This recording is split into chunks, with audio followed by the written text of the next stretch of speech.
Though it is an exaggeration to say that there are no flowers in Italian gardens, yet to enjoy and appreciate the Italian garden craft, one must always bear in mind that it is independent of floriculture. The Italian garden does not exist for its flowers exist for it.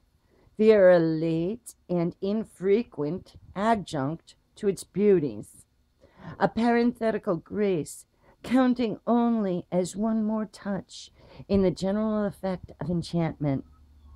There is no doubt, partly explained by the difficulty of cultivating any but spring flowers in so hot and dry a climate, and the result has been a wonderful development of the more permanent effects to be obtained from the three other factors in garden composition: marble, water, and perennial verdure, and the achievement by their skillful blending of a charm independent of the seasons. It's hard to explain to the modern garden lover whose whole whose whole conception of the charm of gardens is formed of successive pictures of flower loveliness, how this effect of enchantment can be produced by anything so dull and monotonous as a mere combination of clipped green and stonework. The traveler returning from Italy, with his eyes and imagination full of the ineffable Italian garden magic, knows vaguely that the enchantment exists, that he has been under its spell, and that it is more potent, more enduring, more intoxicating to every sense than the most elaborate and glowing effect of modern horticulture. But he may not have found the key to the mystery. Is it because the sky is bluer? Because the vegetation is more luxuriant? Our midsummer skies are almost as deep. Our foliage is as rich and perhaps more varied.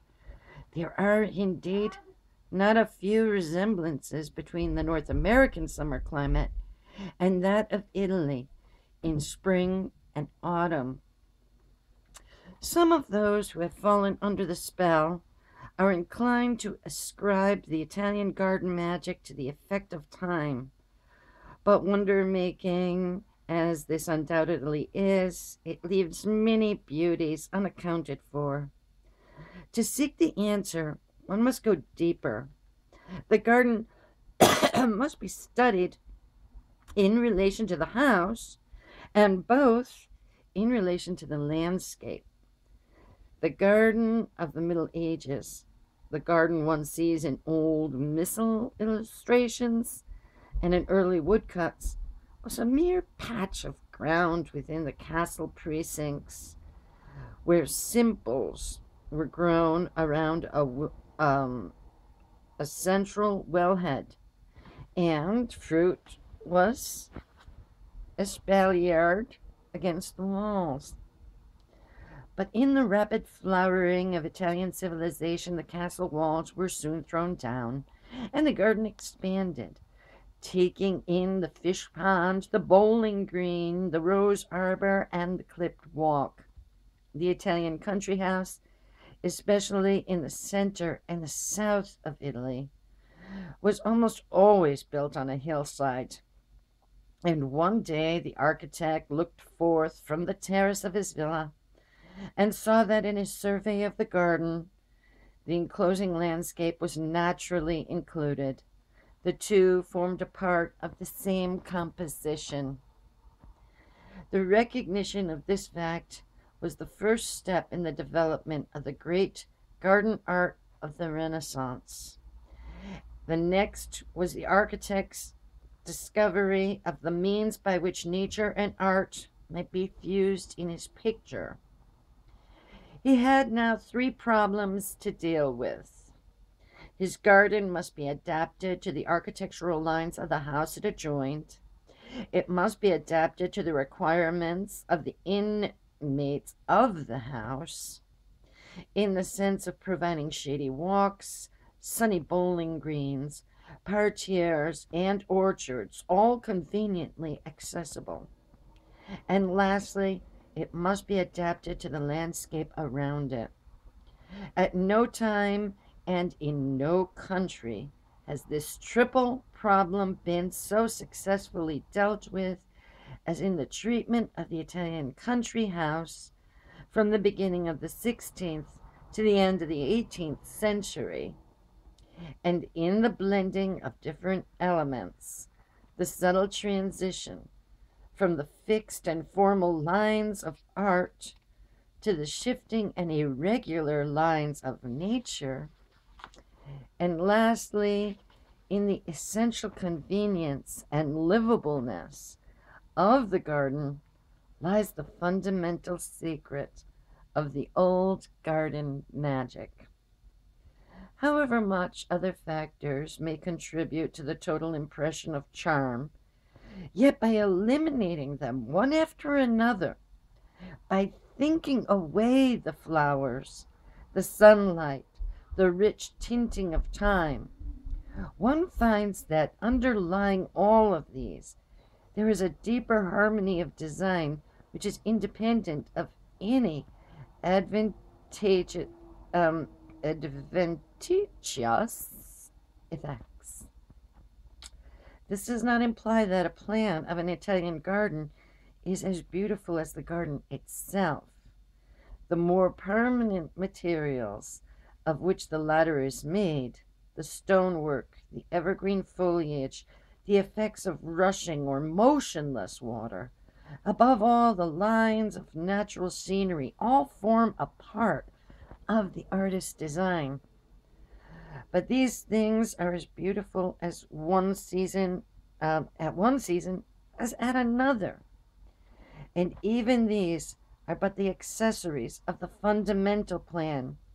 The inherent beauty of the garden lies in the grouping of its parts, in the converging lines of its long ilex walks, the alternation of sunny open spaces with cool woodland shade, the proportion between terrace and bowling green, or between the height of a wall and the width of a path. None of these details was negligible to the landscape architect of the Renaissance. He considered the distribution of shade and sunlight, of straight lines of masonry and rippled lines of foliage as carefully as he weighed the relation of his whole composition to the scene about it. Then again, anyone who studies the old Italian gardens will be struck with the way in which the architect broadened and simplified his plan if it faced a grandiose landscape. Intricacy of detail, complicated groupings of terraces, fountains, labyrinths, and porticos are found in sites where there is no great sweep of landscape attuning the eye to larger impressions. The farther north one goes, the less grand the landscape becomes, and the more elaborate the gardens. The great pleasure grounds overlooking the Roman Campagna are laid out on severe and majestic lines. The parts are few. The total effect is one of breadth and simplicity. It is because in the modern revival of gardening, so little attention has been paid to these first principles of the art that the garden lover should not content himself with a vague enjoyment of old Italian gardens, but should try to extract from them principles which may be applied at home. He should observe, for instance, that the old Italian garden was meant to be lived in, a use to which, at least in America, the modern garden is seldom put. He should note that, to this end, the grounds were as carefully and conveniently planned as the house, with broad paths in which two or more could go abreast, leading from one division to another, with shade easily accessible from the house, as well as a sunny sheltered walk for winter, and with effective transitions from the dusk of the wooded alleys to open flowery spaces, or to the level sward of the bowling green. Excuse me, we'll keep going, make this rather long.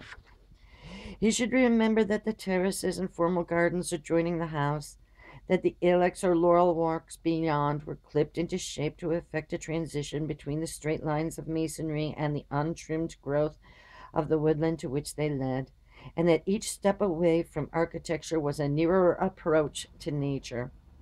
The cult of the Italian garden has spread from England to America, and there is a general feeling that by placing a marble bench here and a sundial there, Italian effects may be achieved.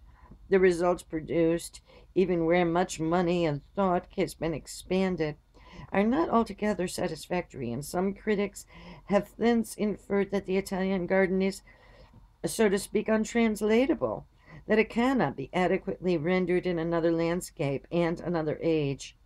Certain effects, those which depend on architectural grandeur, as well as those due to coloring and age, are no doubt unattainable. But there is none the less much to be learned from the old Italian gardens, and the first lesson is that they are to be a real inspiration. They must be copied, not in the letter but in the spirit. That is, a marble sarcophagus and a dozen twisted columns will not make an Italian garden, but a piece of ground laid out and planted on the principles of the old garden craft will be. Not indeed an Italian garden of the literal sense, but what is far better, a garden as well adapted to its surroundings as were the models which inspired it. That is the secret to be learned from the villas of Italy, and no one who has looked at them with this object in view will be content to relapse into vague admiration of their loveliness. As Browning, in passing Cape St. Vincent and Trafalgar Bay, cried out, "Here and here did England help me. How can I help England?" say, so the garden lover who longs to transfer something of the old garden magic to his own patch of ground at home will ask himself, in wandering under the umbrella pines of the Villa Borghese, or through the box terraces of the Villa Lante, what can I bring away from here? And the more he studies and compares, the more inevitable will the answer be.